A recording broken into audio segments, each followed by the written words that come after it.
crash in history is still coming. And I'm going to change the title to, is here. This is the biggest crash we'll ever see in our lifetimes. It's called the everything bubble. Everything's going to come down. And that's how you can prepare for it. So for most people, that's bad news. The biggest stock market crash in history is coming. It's here. This is the biggest crash we will ever see in a lifetime. It is called everything bubble. Everything is going to come down. So for most people, that's bad news. Robert Kiyosaki.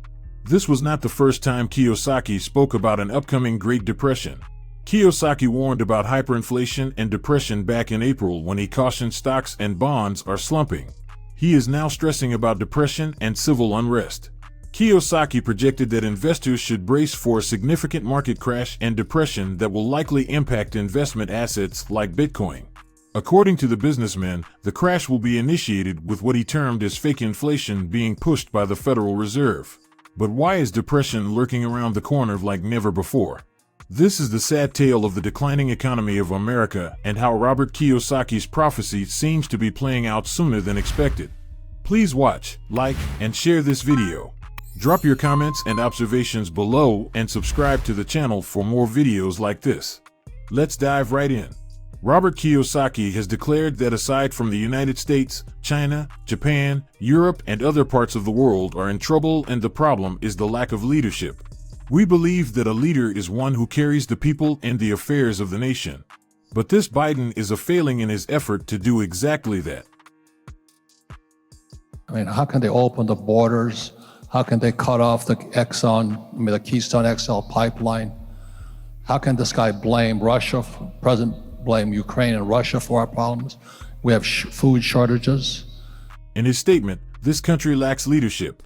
I just can't believe what's going on in our government. How can they open the borders? How can they cut off the Exxon pipeline? How can you blame the Ukraine-Russian war for our present conditions? In America, inflation is at a 4-decade high, canceling out rising wages. The border is a mess. Violent crime continues to climb. His approval rating has sunk to the low 40s. In the eyes of many Americans, it's just been one disappointment after another. With President Joe Biden set to deliver his first State of the Union address on Tuesday night, it's a good time to ask, how has Biden done as president and what is the actual state of our union? According to the American people, things aren't going great. A CNN poll in early February asked Americans what they thought of Biden's presidency and what he's done right since entering office January 20th, 2021. The liberal left continue to push their radical agenda against American values. The good news is there is a solution. Over half of those surveyed couldn't come up with a single success during Biden's first year in office. I'm hard-pressed to think of a single thing he has done that benefits the country. Americans can now see that leadership is the problem. When Florida Governor Ron DeSantis said in his speech at last week's Conservative Political Action Conference that Biden was off to the worst start of any president since the 19th century, he clearly was echoing the opinion of many Americans. Biden campaigned on a message of uniting the country, but the country seems more divided and fractured since he took office, except perhaps on appraisals of his job performance. Biden is now hitting record low approval ratings for a president at this point in his term. Now there are poor leaders roaming the system and corrupting the nations. We cannot let the country come apart by this sort of leadership. So the worst it could get is civil war. I think the best we can express is probably a depression. We need new leaders immediately. So the worst it can get is a civil war, and the best we can expect is probably a depression. He said, "What we do is that we print money to solve our problems, and all that does is create debt and creates more free loans, social welfare. I'm not against social welfare, but don't print money to pay for them." America's gross national debt exceeded $31 trillion for the first time on Tuesday, a grim financial milestone that arrived just as the nation's long-term fiscal picture has darkened amid rising interest rates.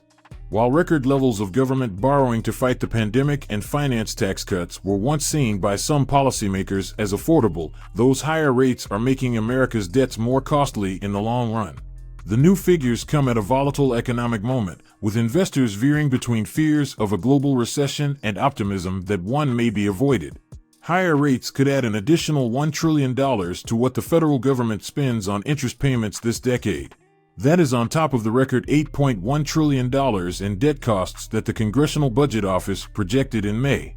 Expenditures on interest could exceed what the United States spends on national defense by 2029 if interest rates on public debt rise to be just 1 percentage point higher than what the CBO estimated over the next few years. Rate increases could cut short what has been a brief period of improvement for the nation's fiscal picture as it relates to the economy as a whole. Both the CBO and the White House have projected that the national debt, measured as a share of the size of the economy, will shrink slightly through the coming fiscal year before growing again in 2024. That is because the economy is expected to grow faster than the debt. The $31 trillion threshold also poses a political problem for President Biden, who has pledged to put the United States on a more sustainable fiscal path and reduce federal budget deficits by $1 trillion over a decade. Deficits occur when the government spends more money than it takes in through tax revenue. The Committee for Responsible Federal Budget estimates that Mr. Biden's policies have added nearly $5 trillion to deficits since he took office. That projection includes Mr. Biden's signature $1.9 trillion economic stimulus bill, a variety of new congressionally approved spending initiatives, and a student loan debt forgiveness plan that is expected to cost taxpayers nearly $400 billion over 30 years. At the same time, they raise the interest rate. He doesn't think raising interest will cause a recession.